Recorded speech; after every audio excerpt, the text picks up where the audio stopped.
literally everything that I criticize today that in social change efforts, I have done myself.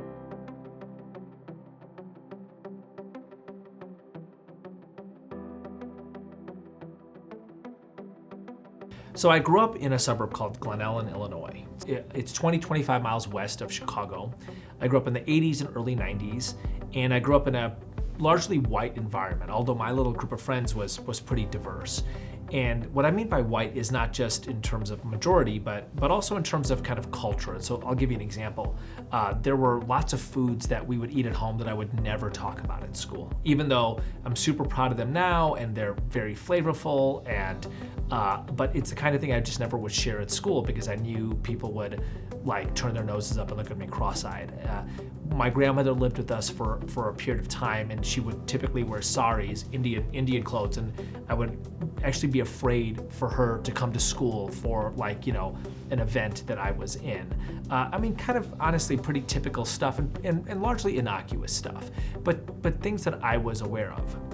So I get to college at the University of Illinois in 1993, and I start taking sociology classes where terms like cultural appropriation and white supremacy and imperialism and colonialism are introduced. And I learned that what these mean are not what I had heard about growing up. Racism and white supremacy are separate water fountains, but white supremacy is the cultures associated with white people are viewed as superior to the cultures associated with non-white people. And I'm reading this and I'm like, boy, this was my life.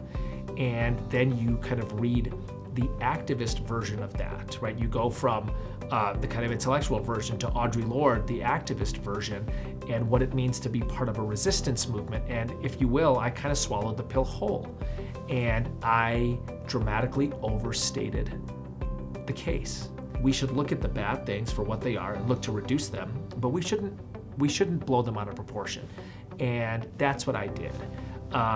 And part of it is because the model of social change I was initiated into was an angry model. When my roommate would come back in the evening after classes, when we were at university, I would give him these long, Workers of the World Unite, People of Color Consciousness lectures. And at some point he just literally stopped coming back to the room. He just slept on friends' couches for weeks. He just could not deal with the lectures anymore.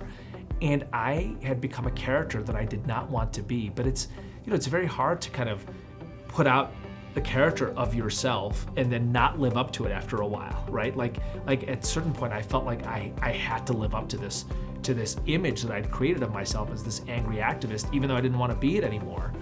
And what winds up happening is I get introduced to the social change efforts of people of faith. First, Dorothy Day and the Catholic Worker Movement, and then kind of a range of Christian figures, and increasingly a range of people from other religions, Thich Nhat Hanh and Buddhism, and Gandhi and Hinduism, and Abraham Joshua Heschel and Judaism, et cetera, et cetera.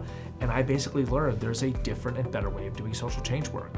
One based on the idea of what God wants for the world, how he wants us to relate to one another, and one based on the idea that human beings humbly walk that path. And it just was so much better. And it just seemed more effective, right? Instead of saying, I'm right and you're a racist, why not build a beloved community?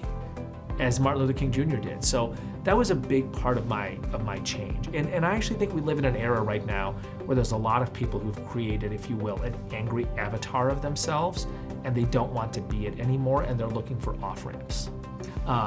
So I'm in college, I'm in my angry activist phase, and I'm at the cafeteria table in my dorm at the University of Illinois, the activist and artist dorm. It's called Allen Hall. And I make this statement. I say, if I had as much money as the Catholic Church, I would just start a bunch of schools and hospitals. And there's this long pause. And somebody says, that's kind of what the church does. And the wild thing is, my dad went to Notre Dame. And my mom grew up in India, what's called convent educated, which means not that she's a nun, obviously, but that she went through to a K-12 Catholic school. My mom has a master's degree from DePaul University, at Vincentian University of the United States. In other words, my life has been shaped by Catholic institutions. And yet I was so arrogantly dismissive of them. And I just think to myself, if you want a more beautiful social order, which should be the goal of constructive social change, that is about building institutions. It's not about having a ferocious revolution. How do you build good institutions? How do you build good schools? How do you build good social service agencies? How do you build good refugee resettlement agencies? How do you build good hospitals? Those are hard things to do.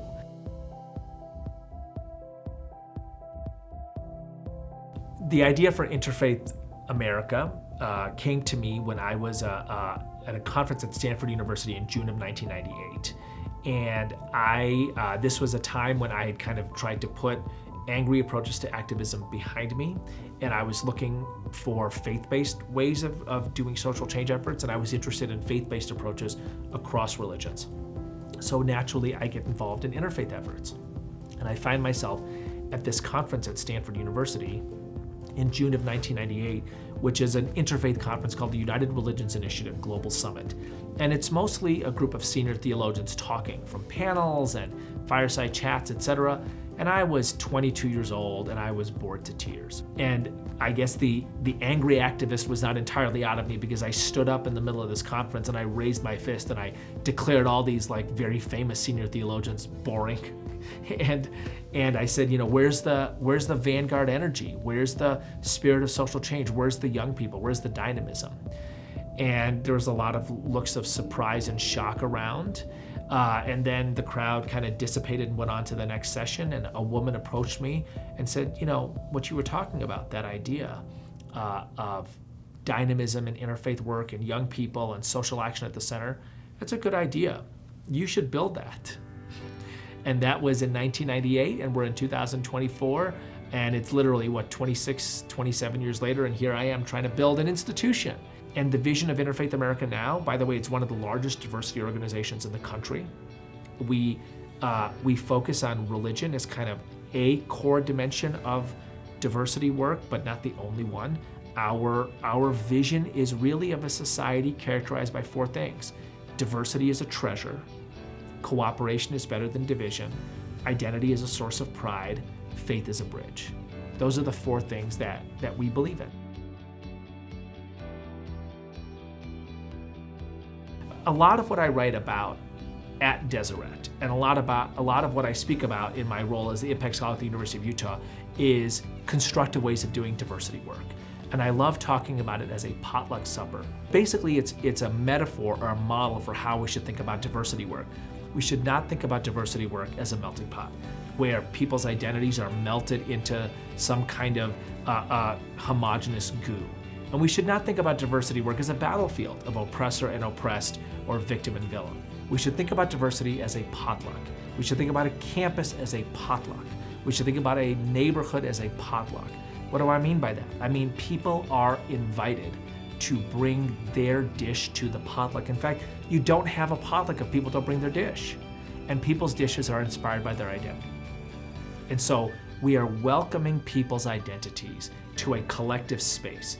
And that space has to be shaped in a way in which those identities are in creative combination, right? And creative combinations is actually the backbone of the American experiment. It's where jazz comes from, it's where rock and roll comes from, it's where hip hop comes from, it's where the Constitution comes from. Creative combinations are the backbone of the American experiment, and you have enriching conversations. That's what a potluck is. We should be aware of the barriers that make it harder for some people to contribute.